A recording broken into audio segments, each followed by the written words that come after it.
Hello mga ka-idol, good morning. Mag-harvest mi og avocado mga ka-idol. Hilaw pa ni siya mga ka-idol. Akong anak ang tiglugit.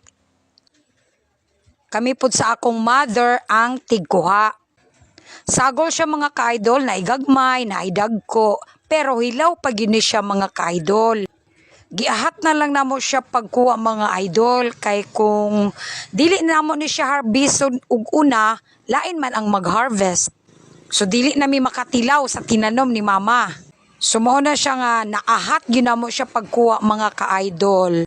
Mao ni tanan ang among nakuha mga ka-idol lo. Amo ra ni tan-ugan mga ka-idol, tama na mahino, ginahinayan lang og kaon. Kay hilaw pa gyud kaayo siya. Tanom ni siya sa mother mga ka-idol. Mao ni siya tanan mga ka-idol oh. Hilaw pa gyud siya.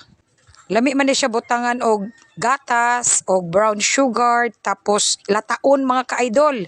Ibutang din nimo sa freezer, mura na siyang ice cream. Salamat.